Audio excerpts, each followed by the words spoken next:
तो मेरे पिछले कुछ वीडियोस में मैंने आपके साथ दशा कंपैरिजन के बारे में बात की थी। इस वीडियो में हम सूर्य और मंगल की दशा का कंपैरिजन करेंगे। सूर्य और मंगल की जो दशाएं हैं लगभग वो लगातार ही हैं, सिर्फ चंद्रमा की महादशा ही बीच में आती है। तो सूर्य और मंगल की महादशा में फर्क क्या है? देखिए, सूर्य और मंगल की जो महादशाएं दोनों ही काफी ज्यादा एनर्जेटिक या ऊर्जा वाली दशाएं हैं, लेकिन इनमें बहुत बड़ा फर्क आ जाता है। जहां पर अगर हम बात करें सबसे पहले सूर्य की, तो सूर्य की जो दशा है उसमें आप अपने मान सम्मान के लिए या आप अपने करियर के लिए ज्यादा फोकस करते हैं कहीं ना कहीं, और आप अपनी रेपुटेशन के लिए या सम्मान के लिए ज्यादा देखते हैं। लेकिन मंगल की दशा में ऐसा नहीं है। मंगल की दशा में आप अपना एक कोई भी टारगेट लेके चल रहे होते हैं और उस टारगेट को अचीव करते हैं। तो वास्तव में अगर देखा जाए तो मंगल की दशा कुछ भी आपको अचीव करना हो उसके लिए ज्यादा अच्छी है सूर्य की तुलना में।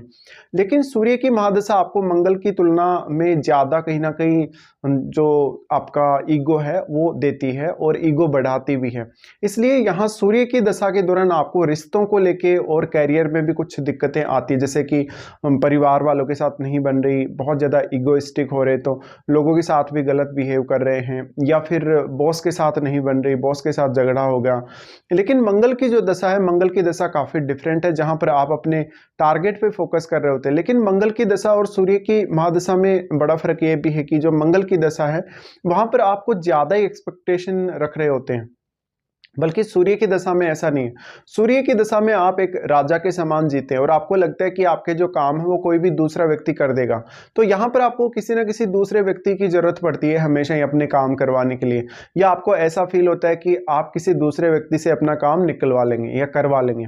लेकिन मंगल की दशा में आप खुद काम कर रहे होते हैं, क्योंकि मंगल फिजिकल बॉडी को रिप्रेजेंट कर रहा होता है और आपको फिजिकल पावर बहुत ज्यादा देता है, इसलिए आप लगभग प्रत्येक काम को करने में सक्षम होते हैं। सूर्य की दशा में जो भी आप रिस्क लेंगे या जो भी साहसिक काम करेंगे आप खुद ना करके किसी दूसरे व्यक्ति से करवाएंगे। लेकिन मंगल की दशा में आप खुद आगे बढ़कर रिस्क लेंगे। दोनों ही दशाएं जो हैं वो लीडरशिप को दर्शाती हैं। लेकिन मंगल वाला जो पार्ट है, मंगल वाली जो दशा है, वो कहीं ना कहीं अचीवमेंट की तरफ आपको थोड़ा ज्यादा लेके जाती है, जबकि सूर्य वाला जो पार्ट है या सूर्य जो दशा है उसमें कहीं ना कहीं अचीवमेंट्स के प्रति उतना आप कभी कभी ध्यान नहीं देते, जबकि मंगल की दशा में आप थोड़ा फोकस करके ज्यादा चल रहे होते हैं।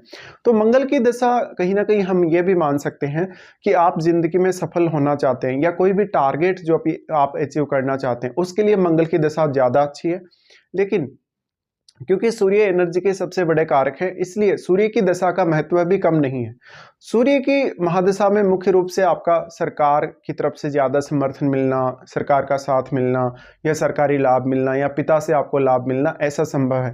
मंगल की दशा में जो कुछ भी आपको करना है वो खुद की मेहनत से, खुद के प्रयासों से करना है। कहीं ना कहीं आप मंगल की दशा में कोई भी साहसिक काम करने के लिए या रिस्क लेने के लिए थोड़े ज्यादा रेडी रहेंगे हमेशा ही। तो मंगल की महादशा डायरेक्टली आपके फिजिकल बॉडी या आपकी जो भी शारीरिक जो आपकी क्षमता उस पर ध्यान देती है। इस वजह से कहीं ना कहीं आप अपने आप को शारीरिक रूप से बहुत ज्यादा हष्ट पुष्ट भी देखना चाहते हैं और आप बहुत ज्यादा एक्सरसाइज वगैरह, जिम वगैरह भी करेंगे। तो फिजिकली एक्टिव रहने के मामले में मंगल की महादशा का बहुत बड़ा रोल है। और जहां तक हम बात करें, सूर्य की दशा आपको उतना ज्यादा फिजिकली एक्टिव नहीं रखेगी। सूर्य की दशा आपको कहीं ना कहीं डेडिकेशन अच्छा दे सकती है या मान सम्मान प्राप्ति के लिए आपकी इच्छा बहुत ज्यादा बढ़ा सकती है। लेकिन वास्तव में आपको जो सबसे ज्यादा जो एक्टिव दशा है वो मंगल की ही देखने को मिलेगी।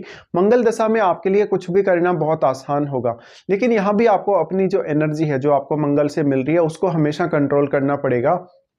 मंगल आपके चार्ट में जिस भी भाव में होंगे उस भाव के रिश्तों से और मंगल की दृष्टियां जहां जहां भी आपके चार्ट में पड़ रही हैं उन भावों से आप बहुत ज्यादा एक्सपेक्टेशन रख रहे होते हैं अपनी लाइफ में। लेकिन सूर्य आपके चार्ट में जहां भी जिस भी भाव में बैठे हैं, सूर्य की अगर आपको महादशा आती है तो आप उस हाउस से रिलेटेड काम करके ज्यादा नेम फेम अर्जित कर सकते हैं या फेमस हो सकते हैं।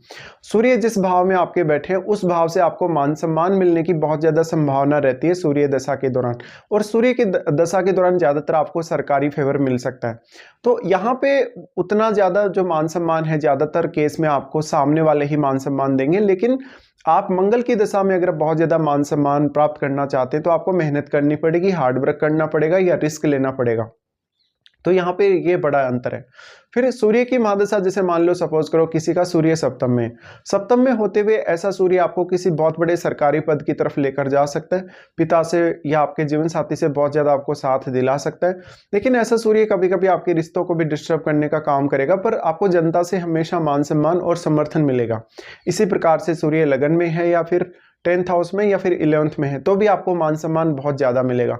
दूसरी तरफ अगर हम मंगल को मानते हैं, सपोज कीजिए किसी का मंगल अगर सप्तम भाव में है, तो बिल्कुल भी जरूरी नहीं कि आपको लोगों से मान सम्मान मिलेगा या फिर लोगों से आपको मान सम्मान की उम्मीद करनी चाहिए, बल्कि आपकी सेहत के लिए यहाँ मंगल ज़्यादा अच्छा है। पार्टनर के साथ तो वो आपको बहुत ज़्यादा डिस्प्यूट देगा ही देगा, लेकिन फिर भी आप चीज़ों को अच्छे से हैंडल कर लेंगे।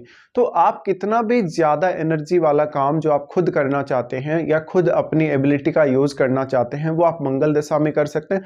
मंगल दशा में कोई बहुत बड़ा ही आप रिस्क लेना चाहें जीवन में वो भी कर सकते हैं, लेकिन सूर्य की दशा में आप खुद नहीं काम करके किसी दूसरे से ये अपेक्षा कर रहे होते हैं कि कोई दूसरा आपकी सहायता कर देगा या वो पर्टिकुलर आपका काम कोई दूसरा व्यक्ति कर देगा। तो यहाँ पे मान सम्मान के मामले में सूर्य ज्यादा स्ट्रॉन्ग माने जा सकते हैं।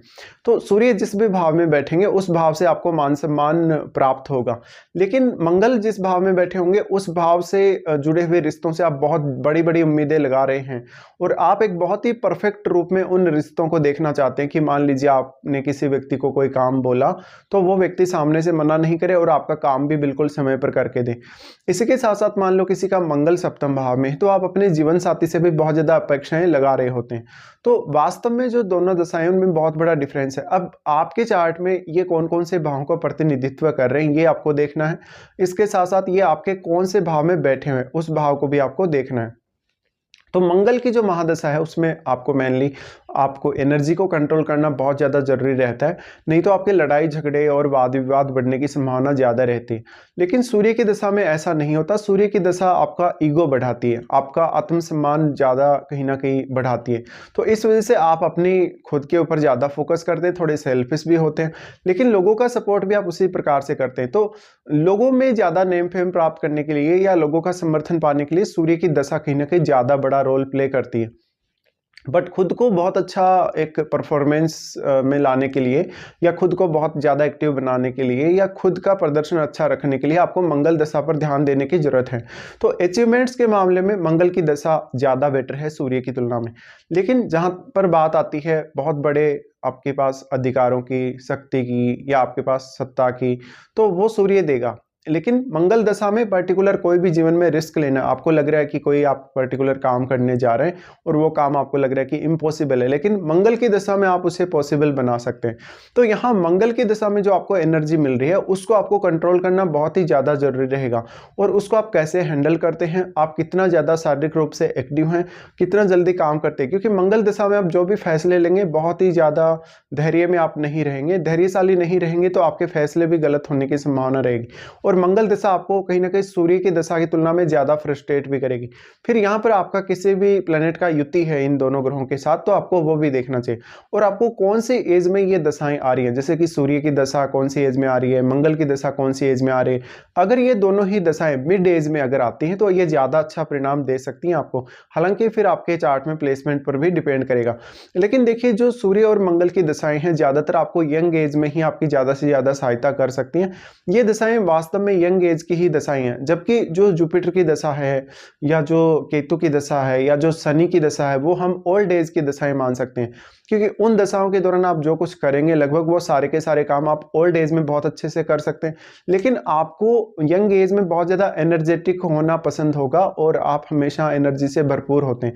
इसलिए जैसे चंद्रमा की दशा है, सूर्य की दशा है, शुक्र की दशा है या फिर मंगल की दशा, ये महादशाएं आपको यंग एज में ज़्यादा बेटर रिजल्ट दे सकती हैं। तो हम ये मान सकते हैं कि ये दशाएं वास्तव में आपको अगर यंग एज में आए तो आप ज़्यादा बेहतर प्रदर्शन कर सकते हैं। जबकि अगर आपका केतु दशा आपको फिर अगर जो केतु की दशा है, शनि की दशा है, बृहस्पति की दशा है, वो अगर आपको लेट एज में आए तो ज़्यादा अच्छा कर सकते हैं। इसी प्रकार से राहु की जो दशा है वो भी आपके लिए लगभग मिड एज तक बहुत ज़्यादा अच्छी रह सकती है। वास्तव में राहु की दशा मिड एज में आए तभी ज़्यादा बेटर करते हैं आप। तो ये कुछ हमने सूर्य और मंगल की दशा के कंपैरिजन के बारे में बात की। आई होप आपको ये काफ़ी ज़्यादा इंफॉर्मेटिव लगा होगा। फिलहाल वीडियो देखने के लिए धन्यवाद।